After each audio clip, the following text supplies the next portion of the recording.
तो ये उन दिनों की बात है कि जब जावेद साहब स्ट्रगल कर रहे थे। तो एक दिन वो साहिर के घर पहुंचे तो साहिर ने बड़ी नरमी से उन खुददारी को चोट ना पहुंचाने की गरज से कहा, नौजवान, ड्रेसिंग टेबल पर 200 रुपये रखे हैं, रख लो, जब हो तब वापस कर देना। 200 रुपये उस जमाने में बहुत बड़ी रकम थी। 100 रुपये का नोट तुड़वाने तो लोग बैंक या पेट्रोल पंप जाते थे, मगर जावेद ने रुपए कुछ यूं रखे जैसे साहिर पे एहसान कर रहे। रख लेता हूं, वापस नहीं करूंगा। वक्त गुजरा, जावेद की मुलाकात सलीम खान से हुई और फिर तो सब जानते हैं कि उन्होंने खूब पैसे कमाए, मगर साहिर के वो 200 रुपये कभी वापस नहीं किए, बल्कि जब भी उनसे मिलते तो उन्हें छेड़ते हुए कहते, साहब, आपके वो 200 रुपये मेरे पास हैं, अब वापस कर सकता हूं, करूंगा नहीं। साहिर भी साहिराना अंदाज में जवाब देते, वो तो बेटा मैं तुझसे निकलवा ही लूंगा। और ये खट्टी मीठी नोकझोंक उन दोनों में हमेशा चलती रही और उनकी दोस्ती भी बदस्तूर कायम रही। ऐसे ही साहिर के एक और दोस्त थे, डॉक्टर कपूर। खुद दिल के डॉक्टर थे, मगर साहिर खुद दिल के मरीज थे, मगर साहिर के डॉक्टर थे। साहिर अक्सर उन्हें छेड़ते हुए कहते, क्यों भाई डॉक्टर, मैं तुझे देखने आऊं या तुझे दिखाने आऊं? 25 अक्टूबर 1980 की शाम भी यही हुआ। साहिर को खबर मिली थी कि डॉक्टर कपूर की तबीयत कुछ ठीक नहीं है। उन्होंने अपने ड्राइवर अनवर को बुलाया और फौरन डॉक्टर कपूर के घर पहुंचे। डॉक्टर कपूर का जी बहलाने की गरज से उन्होंने ताश मंगवाई और उन्हीं के बिस्तर पर बैठकर पत्ते बांटने लग गए।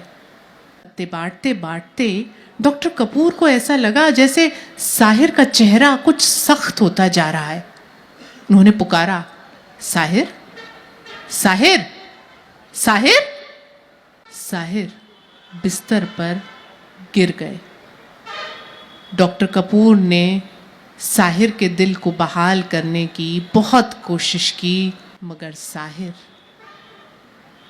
जा चुके थे। मरते मरते उनके आखिरी अल्फाज थे, चेहरे पर चेचक के 1000 दाग सही डॉक्टर कपूर, जिंदगी खूबसूरत है, मैं मरना नहीं चाहता। बहरहाल साहिर मर चुके थे। उनका ड्राइवर अनवर दौड़ता हुआ आया, उसने साहिर की लाश को संभाल लिया। साहिर की लाश को उनके घर लाया गया। रात हो चुकी थी। जावेद अख्तर सबसे पहले थे जो वहां पहुंचे थे। रात बहुत हो गई थी, कहाँ जाएं, क्या करें, किसे बुलाएं, कुछ नहीं किया जावेद अख्तर ने। साहिर की लाश के सिरहाने बैठे रहे और रोते रहे बच्चों की तरह।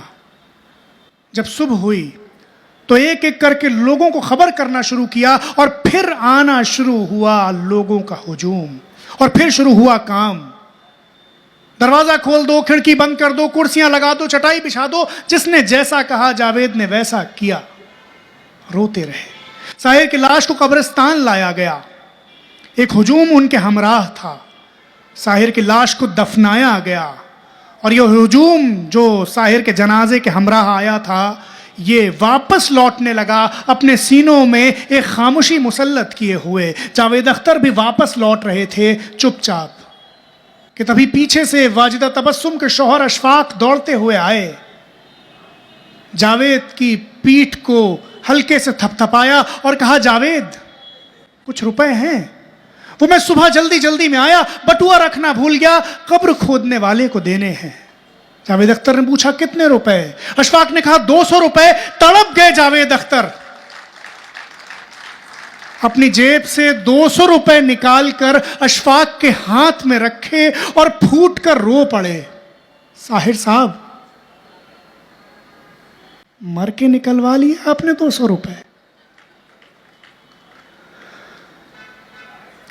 कल और आएंगे नगमों की खिलती कलियां चुनने वाले, मुझसे बेहतर कहने वाले, तुमसे बेहतर सुनने वाले।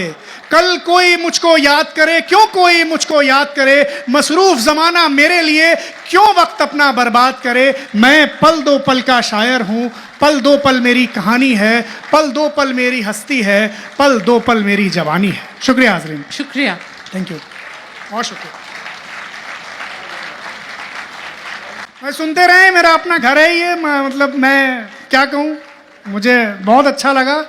ये दास्तान सुनाकर। और रेहान भाई, शाज़े मैम, बहुत शुक्रिया आपका। मैं यहाँ ज़रा कम सुनाता हूँ तो मुझे हमेशा अच्छा लगता है। शुक्रिया, थैंक यू।